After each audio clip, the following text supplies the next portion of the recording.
Hey everybody, Jason Burmis here, and Ron DeSantis is about the only person that I've seen go this hardcore on big tech. Now, obviously, this is long overdue. Obviously, there are problems with this. Obviously, there's no way I could agree with everything that Ron DeSantis has done in his political career. But as you know, when people speak truth, and by the way, we're actually going to do a watch along. I watched about 20 minutes of this. I think we're going to go even further. We're going to discuss it because I'm going to talk about some of the things that I do think he gets wrong, right? Again, basically, making that allusion to what is accepted speech and what should be censored and what should not be censored. He points, I believe, to some anti-Semitism. And here's the thing. If you want to be a bigot, okay, let the world know. Now, if you're an anonymous troll and you're not backed up and you want to, have 16 bot accounts and do that, I can, get rid of the spam. I get it. But again, you want to let the world know who you are? Go ahead. Go ahead. I don't want any kind of censorship. I want better speech, more thoughtful speech, more evidence-based speech to overcome ignorance. I think that's okay. There's going to be a lot of those type of points.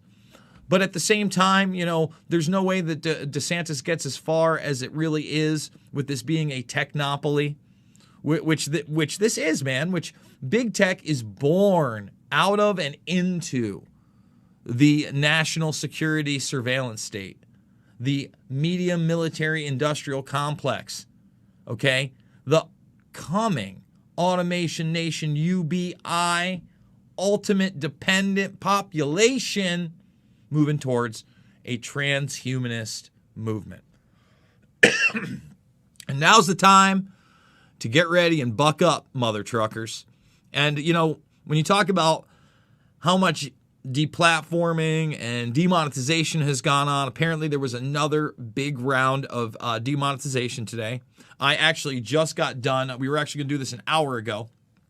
Instead, I ended up going on the Graham Elwood show because Graham finally got demonetized. Happened to be 11 months ago, and I'm telling him it's going to be beyond demonetization. It's going to be even beyond digital deplatforming if we don't do something. But then they want to take it to the next level and take away, actual platforms of digital money. That's next. Yeah, again, if they did it to Trump, if they said, we don't want your bank account business, how much longer until that happens to you? These are banks that have done businesses with drug cartels. And like an insurmountable amount of money laundering operations. Think about that. Wow. It looks weird in the YouTube bar. It looks like I have a quarter of a head. It's so bizarre. What is going on here? I think I just fixed it. No, I didn't. Guys, can you see all of me, or is there just a quarter of a head in YouTube? Or is that, I think I heard Graham saying the same problem. So what we're going to do is we're going to play this video. We're going to do a watch along with it. I'm going to stop it when I agree. I'm going to start it. I'm going to disagree sometimes. We're going to have a good old time. Thumbs it up, subscribe, and share. I want to remind everybody we're fully demonetized on this platform like we were just discussing. GoFundMe got rid of my last campaign. We're doing the Go Get funding. But, I can't do Stripe. If you can give, thank you so much. $5, $10, $15 means the world to me. Thumbs this video up, subscribe, and share. Okay, good. We see all of me? Good. It's so weird. I'm going to take a print screen so I can show people later. We're on the platform for now. I'm going kicking and screaming. I also mentioned to Graham how I got my first warning, which isn't quite a strike, for daring to play a doctor at a Senate hearing talking about a drug and studies. That's why Rockfin's so important. Rockfin. In fact, if you didn't go to Rockfin today, you missed yet another free and exclusive. So make the free account.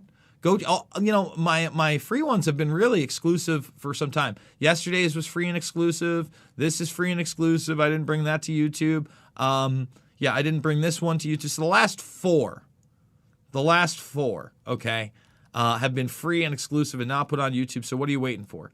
Make sure you make at least that free account. Also a great way to support me. Graham Elwood's on here.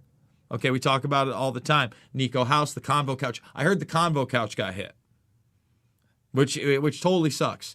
Super chats are a big thing, man, when you're doing independent media and you're doing live streams and you're talking to people. Odyssey. Thank you so much for backing up my entire channel in case they do deplatform me. And a reminder before we get started, come on now.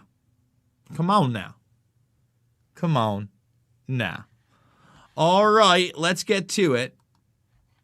Let's play some DeSantis. Floridians should have the privacy of their data and personal information protected. Their ability to access and participate in online platforms protected. And their ability to participate in elections free from interference from big tech protected. What began as a group of upstart technology companies from the West Coast has since transformed into an industry of monopoly communications platforms that monitor, influence, and control the flow of information in our country and among our citizens, and they do that to an extent hitherto unimaginable. Correct. At the turn of the 21st century, online technology represented tools to liberate Americans from reliance on distrusted legacy media outlets. As social media proliferated over the past decade, citizens could directly connect with large numbers of people and could cut out corporate media outlets entirely. Over the years, however, these platforms have changed from neutral platforms that provided Americans with the freedom to speak to enforcers of preferred narratives.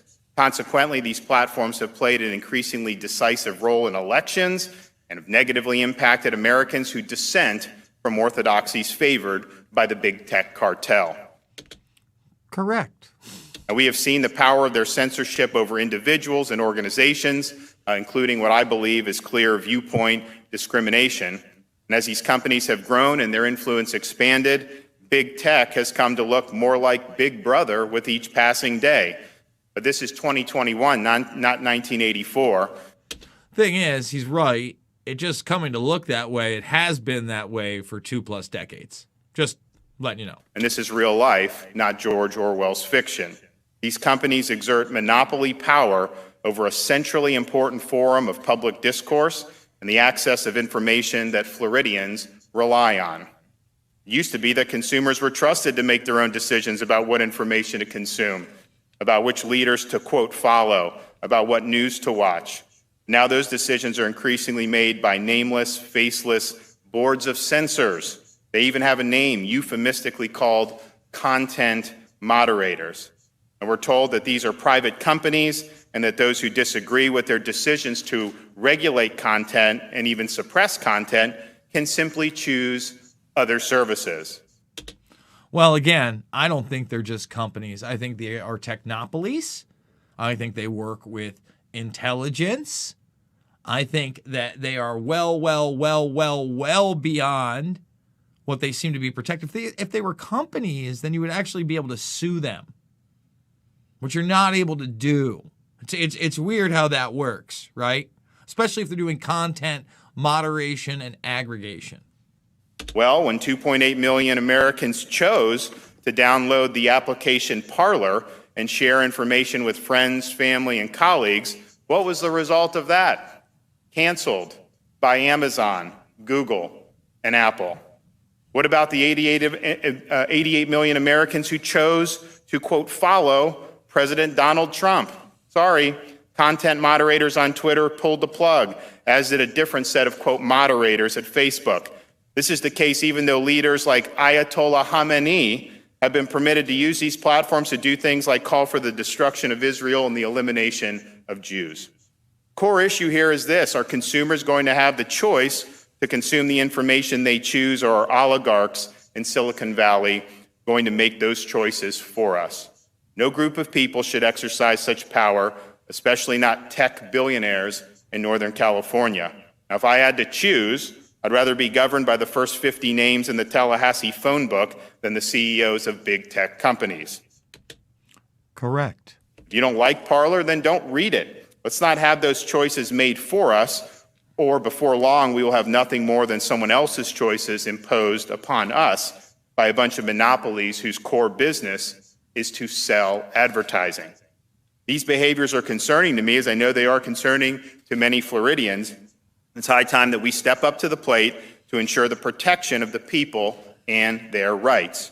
And I'm committed to addressing what may be one of the most pervasive threats to American self-government in the 21st century, because I believe in individual rights, privacy rights, and property rights. Whoa, we got a Fourth Amendment guy over here. Because I trust Floridians to choose which content to consume and which to ignore, and because I want to preserve Florida's rich, diverse public discourse and not allow corporate-owned, narrative-approved outlets to dominate our voices. Now, fortunately, I'm not alone in this fight, and I'm glad to work with the Speaker of the House and other legislative leaders as we take on these issues on behalf of the people of Florida. I'm sure they're going to be real eager to work with you, Ronnie boy. As we work together, we're united under core beliefs in the sacredness of one's voice, one's privacy, and the protection they deserve in our system of government. Privacy rights are really property rights, and just like big tech can't rummage through your dresser drawers, they also aren't entitled to track your every move. Let me just stop you. Remember the Great Reset that says by 2030, you'll own nothing. We had that discussion. We already are in medical martial law, and if you own nothing, you probably don't even own your own body, especially if you can't make decisions there. And if you're renting everything, what do you need a Fourth Amendment? You're not securing your persons and property, Ronnie. Someone once summed it up to me this way: when I invite you into my house and say, have a seat, I don't mean you can leave with my couch. Our founding fathers were deliberate in the enshrinement of our rights in the Constitution to ensure that we, the people, were guaranteed protection against those wishing to violate our rights. Ironically, our early founders were most concerned with the tyranny of government in deciding these rights, but today, the big tech oligarchy has in many ways become a clearer and more present danger to the restriction of the right to free speech than the government itself. But that's masking it. Okay? Because it's a symbiotic relationship of plausible deniability. That's all it is. And that's a big problem. That doesn't get acknowledged here. And those are the biggest hurdles that we have to go over this. And certainly if you go back and look at the monopolies at the turn of the 20th century, these current big tech monopolies are exerting power far more pervasive than Standard Oil ever did. Now, these issues are so important because of big tech's pervasiveness and near limitless influence in our society. With billions of monthly users and the vastness of information exchange, not only do these companies control the flow of information, they are selling it as well. Correct. This is how you think the business works. They take consumer data, sell it for advertising, specifically more than $200 billion worth of advertising in a given year. And that's not really innovation. That's just a different form of Madison Avenue. Now, since its inception, big tech has experienced rapid and extraordinary growth. Its path to expansion bore a willingness to engage in a host of savvy practices to advance profit while compromising the protection of consumers. Not only do Floridians share with these platforms their lives, thoughts, hopes, and stories, but also some of their most intimate personal information. But what most folks don't realize is that all these companies are taking that information, regardless of its sensitivity, and selling it to whoever is willing to pay the highest price. And building shadow profiles on each and every one of you. They've even created complex markets and exchanges for the sale of Floridians' information, all the while claiming to never sell user information. Florida's not going to be tolerating that. Florida consumers deserve protection for their privacy. And with the help of our legislative partners, we're going to stand together in support of Floridians and put a stop to big tech's practice of preying on consumers. Your privacy is important. We also are going to address censorship and deplatforming. Now, these network of Silicon Valley CEOs wield extraordinary power to the point of holistically controlling the flow of vast swaths of information in our country. In a matter of hours, a business can be dismantled, a community of friends and colleagues canceled, and even a sitting president of the United States silenced. Correct. By their own admission, social media companies view themselves as a new public square and are happy to market themselves as platforms of global, regional, and local connectivity. Make no mistake, They are nothing more than advertising conglomerates, and I'm not interested in handing over the keys to the public square to a bunch of companies whose economic interests are not aligned with the public interest. And the other thing is, it's not just economic interests. Because if it was about economics and they wanted more and more people, they would go with what's popular. It's also about supposed national security interests, which aren't really national security interests. They are predator class narrative interests. That's where he misses it. That's where he doesn't go far enough. And there's so much open source evidence, especially in the way of these contracts and surveillance and government work. I mean, look at Operation Warp Speed alone. Okay? Look at the COVID 1984 trackers on your phone. Come on. When it comes to the rightful criticism for their editing and manipulation of the public square, big tech executives flee to shelter themselves from accountability as anything but a public forum, and that they have the chutzpah, the nerve, to insist on broad liability protection. Heads they win, tails we lose. Correct. And worse yet, a faceless and nameless group of tech employees at these companies now wield tremendous power to censor speech and enforce their viewpoint on political discourse upon the general public. If George Orwell had thought of it, he would have loved the term content moderation. Correct. Consequences of big tech censorship are felt far and wide. Take, for example, big tech's approach to censoring criticism of pseudo-scientific lockdowns during the coronavirus pandemic. Well, these lockdowns were almost universally rejected in pre-COVID pandemic preparedness plans.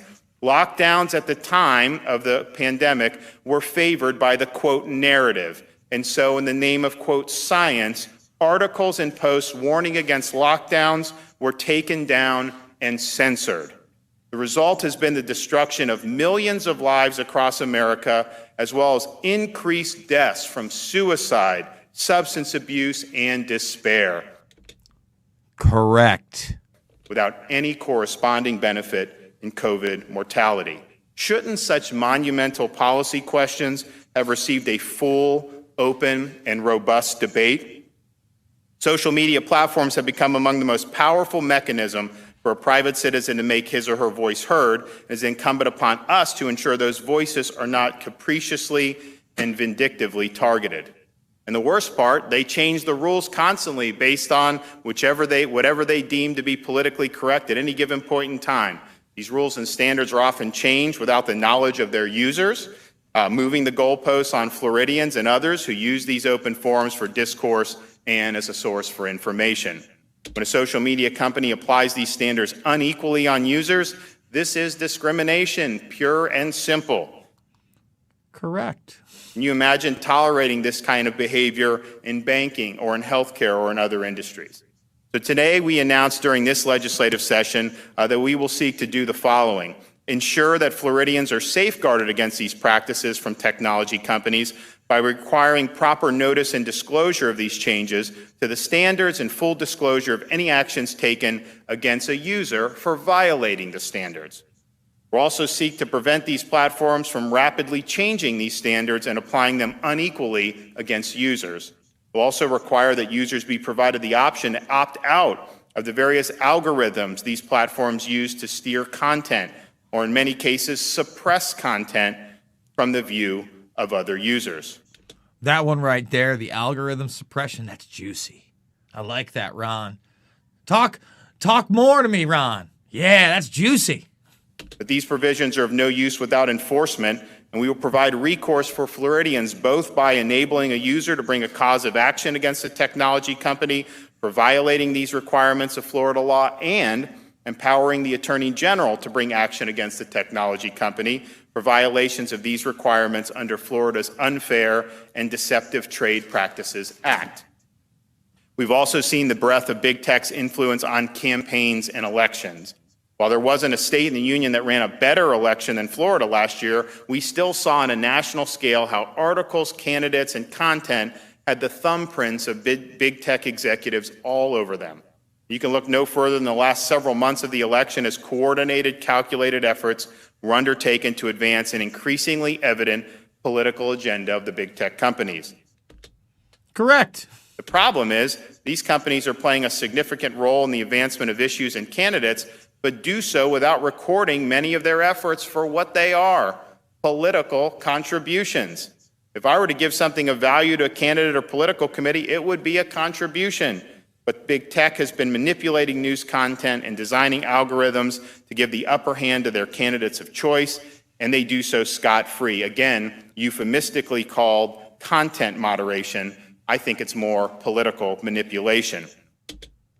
Correct. That's why in Florida we're going to take action.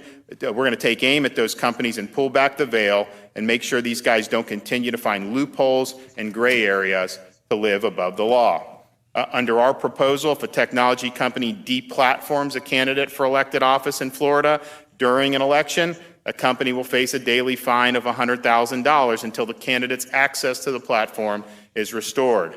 Again, any Floridian can deplatform any candidate they choose. You simply unsubscribe, and it's a right that I believe belongs with the citizen. Further, if a technology company promotes a candidate for office against another, the value of that free promotion must be recorded as a political campaign contribution enforced by the Florida Elections Commission. And lastly, if a technology company uses their content and user-related algorithms to suppress or prioritize the access of any content related to a political candidate or cause on the ballot, that company will also face daily fines. The message is loud and clear. When it comes to elections in Florida, big tech should stay out of it. Now, big tech has long since abdicated the protection of consumers for the pursuit of profit. We can't allow Floridians' privacy to be violated, their voices and even their livelihoods diminished, and their elections interfered with. And with that, I'd like to invite Speaker Sprowls up to make his comments. You know, there's more. It goes on for 40 minutes. We have other people that come up, and then DeSantis comes back and takes questions. And there's a lot of good stuff there. You know what? I think we're going to go to DeSantis taking the questions too. Thumbs the video up, subscribe, and share. Okay. It should be said, some of this stuff has really been great for a lot of people. I think back when I was deployed in Iraq in 2007, that wasn't exactly the technological Stone Age. But if I wanted to communicate with someone back home, I could send an unclassified email. I could take a satellite phone, go in the middle of the desert, get a good signal, and maybe make a call. And there were some other ways. But now you think about it, you could be halfway around the world or on the other side of the country. You can call your family. I could see my kids. If I'm in Miami and Mamie's going to go to bed, I can say goodnight to her on FaceTime. And there's ways you can share things with people that if you're doing something special, you post the photos, whereas before you'd have to mail photos out to people. So there's a lot of really, really good things. People are able to connect in ways that they haven't before. But we also have to just recognize, have these platforms contributed to more maladies in society like human trafficking, child pornography? Absolutely. Have they contributed to things in school with kids like bullying? Absolutely. You know, let's pull it back on the bullying comment. Just that he threw that reality out there. And by the way, just the fact that the media isn't playing up the fact that Instagram showed that guy over dead bodies. Apparently, he's related to some rapper, killed a 15-year-old girl and his fiance, and they're naked. And he Instagram lived a lot of that. And it's just like nowhere in the mainstream, or it's in the background, and it's not talking about, deplatforming Instagram or getting rid of it. Why? It's worth billions and billions and billions of dollars, right? And they don't have a narrative yet where they can make that into some kind of domestic terror event. Okay? So, look, Ronnie Boy's killing it. He's killing it. Have they contributed to the coarsening of American discourse and culture? Without question. So these are really significant issues that society has to grapple with. We're looking at protecting privacy. We're looking at protecting people from being censored and deplatformed, and we're looking at protecting people from big tech election interference. Those are really the three overriding issues, And I would say there's been a lot of talk about censorship today. They may come after someone that thinks like me. Tomorrow, they may come after someone that thinks like you. That's right. Mike.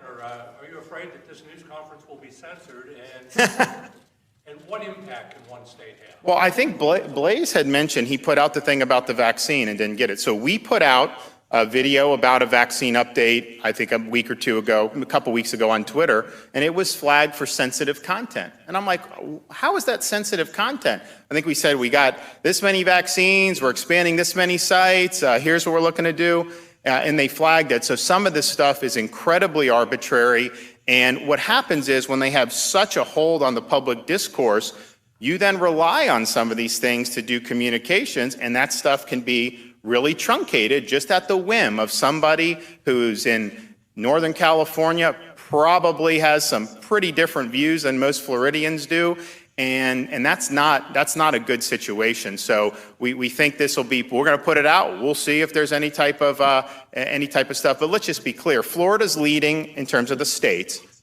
but this is not an issue that other people are not concerned about in other states and in other countries. You look at Poland, you look at the European Union. People are understanding this is something that we're going to have to grapple with, and we got to get it right. And my view is, let's protect Floridians, protect their privacy, protect them from being deplatformed or censored, and protect them from having their elections interfered with. And I think if we're looking at it through that lens, I think we can get a lot of support for it.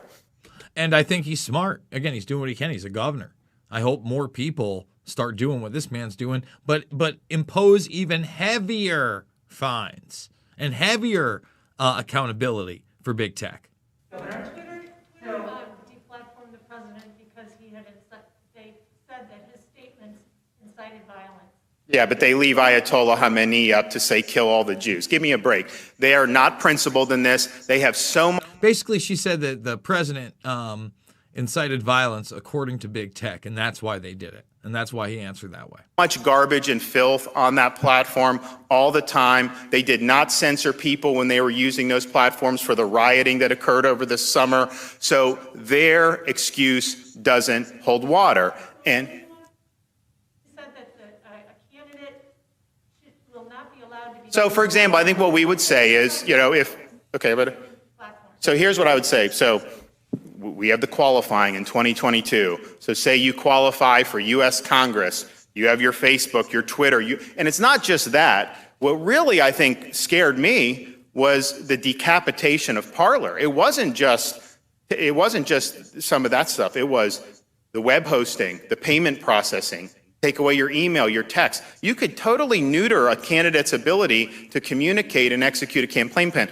This has to go beyond candidates. I mean, everything I just talked about on Graham Elwood was associated with that. It goes way beyond just digital streaming platforms that they're looking to censor you on. So once we have that situation, they can't deplatform you without consequence. And look, I don't know that there has been, in 2020, we'd have to look, I don't know that there has been a candidate that got wiped off the map.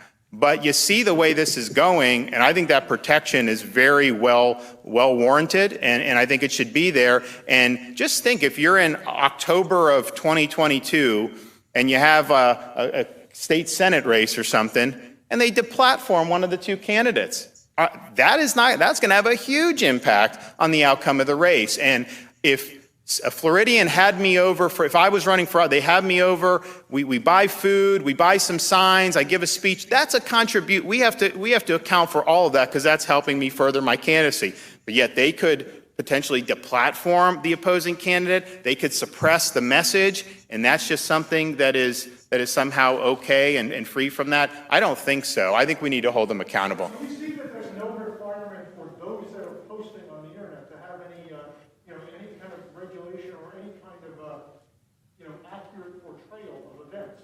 Because a lot of this is the deplatforming seems to be driven by somebody did something that provoked the platform's attention. Well, He goes, the deplatforming seems to be driven by something that was provoked. I think it's been done in a way that's completely unprincipled. They mentioned the Hunter Biden. Hunter Biden's story was true, okay? We now know it was true. And the typical corporate media outlets, they just chose to ignore it. Obviously, they wanted to beat Trump. They had a view on the election. They didn't want to give it any air. So we rely on social media to go around that, not let corporate legacy media outlets control the discourse and let us speak. So you had the New York Post to run it, and you couldn't get any traction. You couldn't get any reach on it because big tech put their thumb on the scale. So that was true. What they said at the time, oh, it's a conspiracy, or it's based on hacked information. Or he's forgetting Russia disinformation. Intelligence officers signed papers saying Russia. Are you kidding me? You're trying to tell me if there was hacked information that could damage me, you guys wouldn't print it? Give me a break. You can whiz on my leg, but don't tell me it's raining. You guys would print it every single day if you could. And big tech would allow it to proliferate every single day, 24/7. So it's not being done on a principled basis, and it's not. There's threats on me, and it only gets taken down if law enforcement goes and tells them to do it. Otherwise, it just stays up. They're not moderating any of that. So they haven't done a good job in it. The thumb's always on the scale in one direction, and we just need to bring some protection for folks. I really worry when you have a business owner that may rely on some of these tools to do small business. If they engage in wrongthink or they go to the wrong political event, then all of a sudden they can act in concert and just take you off. You need to have protection against that. Boom. Correct. I did want to ask about the Johnson & Johnson vaccine. Obviously, we know that the efficacy rate is a little lower than what some people were expecting.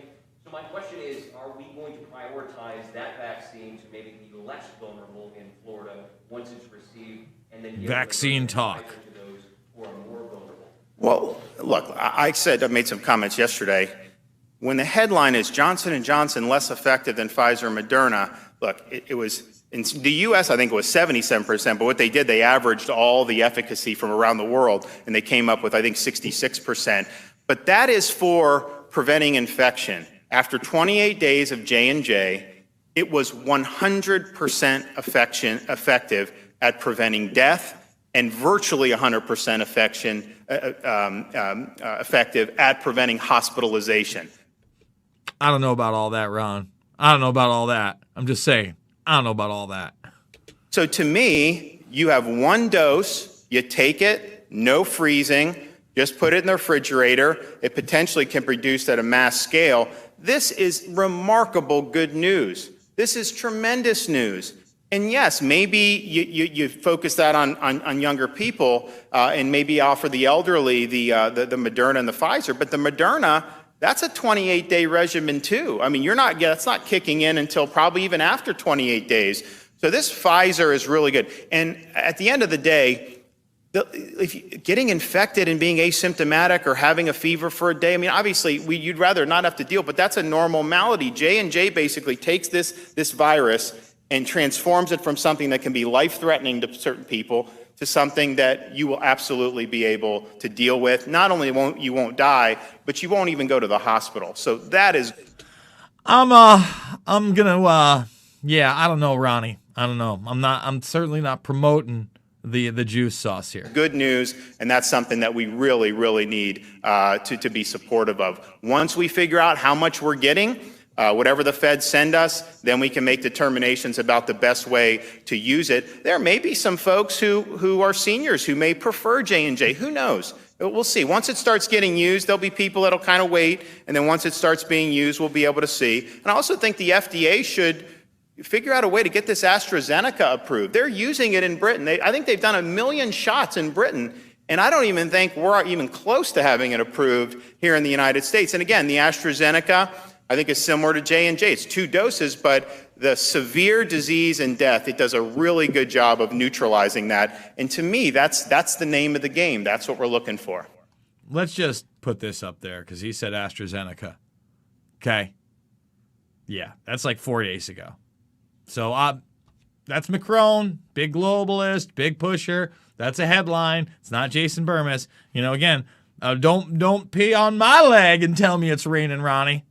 Governor, do you have an idea what this protection might look like, what the boundaries are for not deplatforming? Well, so I talked a little bit, I mean, so the Attorney General can bring action against the companies. And so if you are advertising as being an open forum, and then you're not following through with that, you're violating your own terms of service, you're changing terms of service willy-nilly, then they can go. There's also private right of action potentially. So that's really the mechanism. It's less government in terms of the platforming, regulating, saying, hey, and more relying on people to vindicate their rights. But I actually think that that's effective in this regard. And who would think, me sitting here, someone that supports a lot of legal reform, supporting a cause of action with big tech, because I think it could be effective. Yes, sir.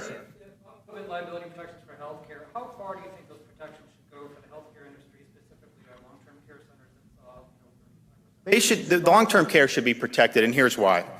We're vaccinating the folks. All the seniors at this point have been offered it. Now more will take it because some didn't want to do it. They wanted to see how it would go. Then when you go back for their second dose, more people sign up for the first dose. But here's what we have to do. Once you go through that, you need to open it up entirely. I mean, we obviously push to have visitation, but a lot of these folks are very worried about liability. And here's the concern. The less normal the daily routine is for those seniors, the more problems you're going to have with loneliness, with despair, with all these things we've seen for months and months and months. And so we should say, got the vaccines in there. Obviously, as more seniors get there, if more need it, we'll keep doing it. But they need to feel comfortable returning to normal, because that's what's going to protect the psyche. It's what's going to protect people's quality of life. And we obviously are trying to protect their lives, but not just that. We're trying to make sure their life is still worth living. And it's been a very big struggle. I think they have done better in the last 4 or 5 months in terms of doing a little bit more. But you go in there, I mean, there's a lot of mitigation that's still being, and I'm not even criticizing it. I mean, you got to protect people, but I just don't want them to say, well, we can't do all this stuff because we're scared of getting sued. I mean, the fact is, now that we have the vaccines in there, those have been offered, I think we need to give them every protection to return to normal. And I think that would be really, really good. Ugh. And that's why we played it all, because, again, I only had watched the first 20 minutes. Look, he hasn't had the kind of lockdowns you've seen in other places. This isn't going to be a mandatory vaccine. But again, giving these people any kind of liability, no, thank you. Divest the tech stocks. What's that? The call to divest the tech stocks. Is that on the table for you? Well, I said I'm willing to look at it, but the issue with that is that does not protect Floridians. It really just is them using their stuff. We've tried not to get involved with what they're doing. Obviously, in exceptional circumstances, when you have someone discriminating against Israel or you have some of these hostile actors, we've looked to do it. So I'm open to it. I'm open to seeing what it would mean. But I don't think that would markedly change the behavior of big tech at all. I mean, these are really big companies. I don't know how much is invested there. I'd like to look at that report, but I got to imagine that they have market caps that this would be a drop in the bucket for. We're not here on basically part of what happened in the deplatforming of the president was basically a series of comments over 2 months where he was questioning the validity of the election. He referred to some of the people that stormed the Capitol as patriots. And I've not yet heard you say one way or the other, A, did the president bear any responsibility for what happened at the Capitol? Again, does he bear any responsibility for what happened at the Capitol? You answer, goddammit. And B, do you agree with the president that the election was stolen from him and that there was widespread fraud? So here's what I would say. How many people tweeted in 2016, 17, 18, 19, and 20 that Russia stole the election for Trump? That happened every day, thousands of times a day. Nancy Pelosi said the election was taken from us by Russia. Did any of those people get deplatformed? I don't remember even anyone calling for them to deplatform. Now, obviously, the collusion was a conspiracy theory. It was not based in fact. They did an exhaustive investigation, found squat, and yet that was common practice to be able to say that. And so to not deplatform some, but then to deplatform others when they're making claims, I just don't see how that would be there. But those claims of collusion were amplified by big tech. They were amplified by social media for years. It was the dominant point of discourse in our country, and it was without a factual basis. And so it's not a heads I win, tails, or heads you win, tails I lose situation. If you're going to have one standard, then that'd be one thing. But I think that's the problem. It says this is why the Founding Fathers felt the need to do the First Amendment. Because, you know, you can sit there and look at speech, and there's some speech that definitely provides no value. Some speech that could even be harmful for society. But who gets to make those determinations? Who gets to draw that line? And when you're somebody that's perched in Silicon Valley, and you're woke, and you believe George Washington and Abraham Lincoln should be removed from the schools, and you have all these different views, you're not someone that's going to be a referee, just as I may not be someone that would referee speech that you think would be important. That is the problem with all this. It can't be done in a principled way, and it's going to be done that exhibits the bias of the people in Silicon Valley. Those folks will take some questions if you want. I got to go back and work. And there you go, right there. So again, I got big problems with the vaccine talk, but very happy about the big tech stuff, but still problems in there as well. Guys, we're fully demonetized on this platform, and a lot of other people's just joined the party. Also had my last GoFundMe taken down. Go get funding underneath, $5, $10, $15. Big donors couldn't do it without you. There are also other ways down below, including an Ether address. Ether going to the moon has hit an all-time high today. Just want to throw that out there as well. Thumbs it up, subscribe, and share if you like this content. Remember to rockfin. Make the free account. We're going to have a live and exclusive tomorrow. We usually do it about 11 a.m. Eastern time. I didn't today because we did a very early interview, The Greater Reset with the Conscious Resistance, that we streamed early on, about an hour before that. And later on in the day, I did do an exclusive. So there is a free exclusive over there. If you haven't been checking out the free exclusives, go make the account today. Odyssey. And by the way, if you have a premium account over there, you're helping me as well. So please, if you want to create a premium account, you get everybody's premium stuff, which is off the chain. Odyssey backed up the entire channel. So even when I do get deplatformed, it's going to be A-okay. We're going to find a way. We're going to navigate, guys, because it's not about left or right. It's about right and wrong. I love you, and I'll see you on the flip side.